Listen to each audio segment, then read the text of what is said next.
పల్నాడు జిల్లా చిలకలూరుపేట పట్టణం చిన్న పసుమరు జాతీయ రహదారి దక్షిణాన ఓగేరు వాగు ప్రవహిస్తూ ఉంటుంది.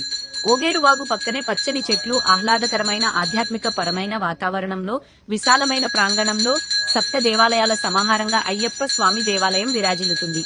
దేవాలయానికి ఉత్తర వాహినిగా ఓగేరు వాగు ప్రవహించటం విశేషం. నిత్యం భక్తులు పెద్ద సంఖ్యలో తెల్లవారుజాము నుంచే స్వామివారిని దర్శించుకోవడానికి వస్తుంటారు. 2026 జూన్ 19వ తేదీన 17 సంవత్సరాల నుండి 18వ సంవత్సరంలోకి ప్రవేశించి వార్షికోత్సవాన్ని జరపటానికి ఆలయ కమిటీ సభ్యులు పెద్ద ఎత్తున ఏర్పాటు చేస్తున్నారు. ఇక ఆలయ విశేషానికి వస్తే అయ్యప్ప స్వామివారి పంచలోహ మూల విరాట్ దర్శనం భక్తుల ఆనంద పరవశానికి మూల కారణమవుతోంది. దేవాలయ ప్రాంగణంలో స్వామివారి శరణు ఘోషతో కూడుకున్న ఫ్లెక్సీలు ఏర్పాటు విశేషంగా ఆకట్టుకుంటుంది. ఉత్తరాది నుంచి తెప్పించిన స్ఫటిక లింగంతో ఏర్పాటు చేసిన ఓంకారేశ్వర స్వామికి నిత్య పూజలు, అభిషేకాలు నిర్వహిస్తుంటారు. విశేష సమయాలలో నందీశ్వరునికి అభిషేకాలు కూడా నిర్వహిస్తుంటారు. వెంకటేశ్వర స్వామి విశేషాలంకారాలకు నిత్యం భక్తులకు దర్శనం ఇస్తారు. ప్రాతకాల పూజలు, విశేష అర్చనలు, అలంకారాలు సమయంలో స్వామివారిని దర్శించుకుని భక్తులు మైమర్చిపోతుంటారు. వైకుంఠ ద్వార దర్శనం, స్వామివారిని దర్శించుకోవడానికి 2 కళ్ళు చాలు అన్నట్టుగా స్వామివారు భక్తులకు దర్శనమిస్తారు. ఇక దేవాలయాల్లో ఉపాలయాలైన విఘ్నేశ్వర స్వామి దేవస్థానం, సుబ్రహ్మణ్యేశ్వర స్వామి దేవస్థానం, మాలికాపురత్తమ్మ దేవస్థానం, ఆదిశేషుని దేవస్థానం, నవగ్రహ మండపం ప్రత్యేక ఆకర్షణగా నిలుస్తాయి. ప్రతి సంవత్సరం దేవస్థానంలో మండ మహోత్సవాలు అత్యంత వైభవంగా నిర్వహిస్తారు. మండల మహోత్సవాల్లో గణపతి హోమం నందు దంపతులు ఉత్సాహంగా పాల్గొంటారు. ప్రతి సంవత్సరం అయ్యప్ప స్వాములకు, మాలాదారులకు అన్న ప్రసాద వితరణ రుచిగా సూచిగా దాతలు, ఆలయ కమిటీ సభ్యుల సహకారంతో ఏర్పాటు చేస్తారు. భిక్ష కార్యక్రమం కూడా ఉంటుంది. స్వామివారికి ప్రీతిపాత్రమైన బుధవారం నాడు పెద్ద ఎత్తున అన్న ప్రసాద వితరణ కార్యక్రమం జరుగుతుంది. కరోనా సమయంలో అన్నార్తులకు వలస వెళ్లే వలస కార్మికులకు పెద్ద ఎత్తున అన్నదాన కార్యక్రమాన్ని నిర్వహించడం జరిగింది. దూర ప్రాంతం నుంచే వచ్చే అయ్యప్ప స్వామి మాలదారులకు, స్థానిక స్వాములకు, వసతులు లేని వారికి దేవస్థానంలో గదులు, లాకర్లు, వసతి సదుపాయం ఉంది. శుభ్రమైన ఆరోగ్యకరమైన త్రాగునీటి కోసం ఆర్వో ప్లాంట్ ను ఏర్పాటు చేశారు. యాత్రికులు స్వాముల కోసం కాలకృత్యాలు తీర్చుకునేందుకు పెద్ద ఎత్తున ఆధునిక ఏర్పాటు చేయడం జరిగింది. ఇక మండల మహోత్సవంలో ప్రత్యేక పూజలు, అభిషేకాలతో పాటు పడిపూజ మహోత్సవ కార్యక్రమాన్ని వేద పండితుల ఆధ్వర్యంలో నిర్వహిస్తారు. ఈ సందర్భంగా కోలాటాలు, వివిధ సాంస్కృతిక కార్యక్రమాలను ఏర్పాటు చేస్తారు. శబరిమలలో స్వామివారి దేవస్థానంలో ఎప్పుడైతే జ్యోతి దర్శనం నిర్వహిస్తారు, అదే సమయంలో దేవాలయంలో కూడా పెద్ద ఎత్తున జ్యోతి దర్శన కార్యక్రమాన్ని నిర్వహిస్తారు. మండల మహోత్సవంలో కార్యక్రమంలో భాగంగా స్వామివారులను నగరోత్సవ కార్యక్రమంలో భక్తులకు దర్శనమిస్తారు. దేవాలయంలో ఇంకొక విశేషం ఏమిటంటే ఏకశిలా నిర్మితమైన 18 మెట్లు చెప్పవచ్చు. ఆలయ కమిటీ అధ్యక్షులు వేలంపల్లి రవిశంకర్ మాట్లాడుతూ 2026 జూన్ 19వ తేదీన దేవాలయ 19వ వార్షికోత్సవాన్ని నిర్వహించడానికి ఆలయ కమిటీ నిర్ణయించిందని, దీనికి సంబంధించిన ఏర్పాట్లు చేస్తున్నట్లు ఆయన వివరించారు. దేవాలయం దర్శించిన వారు వివాహాలు కాని వారికి వివాహాలు, సంతానం లేని వారికి సంతానం, సమస్యలతో స్వామివారిని దర్శించి మొక్కుకుంటే తమ సమస్యలు తీరాయని భక్తులు చెప్పటం విశేషం.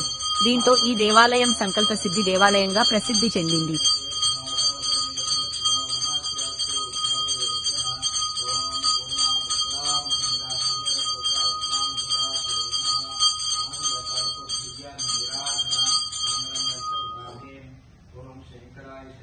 శంకరాయ మంగళం, శాశ్వతాయ మంగళం, గురువరాయ మంగళం, దత్తాత్రేయ మంగళం, రాజరామ మంగళం, రామకృష్ణ మంగళం, మంగళం మంగళం, శుభమంగళం, మంగళం మంగళం, విభావంగళం, స్వామిదాభ్యో నమః, అష్టాకల్పవందాభ్యో నమః.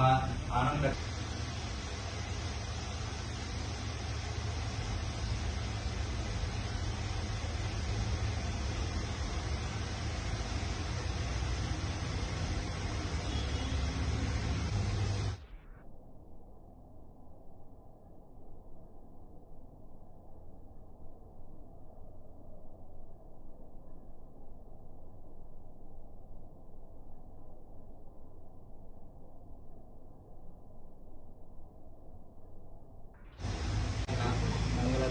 నమస్కారమే నమ స్వామియే ఓం శ్రీ స్వామియే నమ యమరాజునే ఆపద్ బాంధవనే अनाद्रक्षकने विनायकते ओम सहस्रशीर्षं देवं विश्वाक्षं विश्वसिंहुवं विश्वं नारायणं देवोक्षरं परमं पदं विश्वतः परमांशं देवमक्षरम् ओम नारायणाय विद्महे वासुदेवाय धीमहि तन्नो विष्णु प्रचोदयाय पुष्पेन्द्रिय आयुष्येन्द्रिय प्रतिष्ठते श्रीपूर्ण विक्राम दिवसे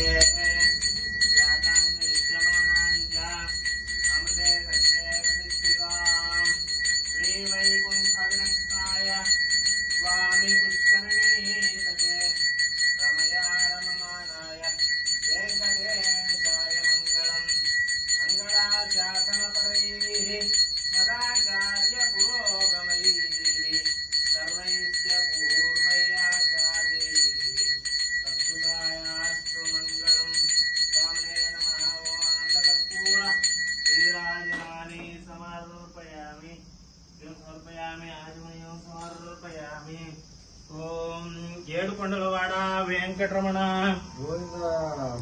ఆపదముక్తులవాడ అనాథ రక్షక ఓం తద్బ్రహ్మ ఓం తద్వాయు ఓం తదాత్మ ఓం తత్సత్యం ఓం తత్సర్వం ఓం తత్పురో నమః అంతఃసరతి భూతేషు హరేకం విష్ణవే చంద్రోహరి యజ్ఞో వై విష్ణు యజ్ఞేవాంతః ప్రతిష్ఠతే ఓం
అయ్యప్ప కన్యమూల మహాగణపతి భగవానే శరణమయ్యప్ప శబరిగిరినాథనే శరణమయ్యప్ప సర్వరోగ నివారణమూర్తియే శరణమయ్యప్ప సర్వాపరాధ రక్షకనే శరణమయ్యప్ప అన్నదాన ప్రభువే శరణమయ్యప్ప ఓం శ్రీ హరే సుతనానం చిత్తనయ్యనయ్యప్ప స్వామియే శరణమయ్యప్ప కలియుగంలో ధర్మ బోధకుడిగా ధర్మ శాసకుడిగా కలియుగంలో భక్తుల యొక్క ఈతి బాధలు తొలగించి అందరూ ధర్మ మార్గంలో చరించుట కొరకు భక్తి మార్గాన్ని ఉపదేశించు నేటికి కూడా కాంతమల శిఖరముపై స్వర్ణ మందిరమున స్వామివారు సశరీరుడే ఉన్నాడని నమ్ముతూ తనను కొలుస్తున్న భక్తులకు అండగా ఉంటున్న స్వామి ధర్మశాస్త్ర అయ్యప్ప స్వామివారు మన దేవాలయం చిలకలూరిపేట చిన్నపస్మర్రు ఓగేరు వాగుల దక్షిణ వైపు స్వామివారు సప్త దేవాలయంలో సమాహారంగా కొలువై ఉన్నారు. మన యొక్క దేవాలయంలో స్వామివారి యొక్క దేవాలయ ప్రతిష్ఠ గావించబడి 17 సంవత్సరాలు నిండుతున్నాయి. ఈ సంవత్సరంతో జూన్ నెల 9వ తారీఖుతో 17 నుండి 18 అడుగు పెడుతున్నాం. మనం 17 వసంతాలు దిగ్విజయంగా పూర్తి చేసుకొని వార్షికోత్సవం జరుపుకోబోతున్నాం. జూన్ నెల 19వ తారీఖున కనుక ఆ రోజున దేవాలయం మీద రెండు కార్యక్రమాల్లో పాల్గొని భక్తులందరూ కూడా స్వామివారిని సేవించి తరించవలసిందిగా కోరుతున్నాము. ఉదయం పూట 5 గంటలకు స్వామివారి యొక్క గణపతి హోమం, సుప్రభాత సేవ, సప్త దేవాలయంలో కూడా అష్టాభిషేకములు, అలాగే విశేషమైన అర్చనలు, బాలభోగము, నిత్య నివేదనలు, అలాగే మధ్యాహ్నం దాతలందరకు భక్తులందరికీ కూడా అన్నప్రసాదం కూడా జరుగుతుంది. కనుక విశేషమైనటువంటి ఈ పర్వదినాన్న జూన్ 19వ తారీఖున భక్తులంతా కూడా ఇచ్చేసి స్వామివారిని సేవించి తరించవలసిందిగా కోరుచూ ఉన్నాము. స్వామి శరణం, స్వామి శరణం, స్వామియే శరణమయ్యప్ప.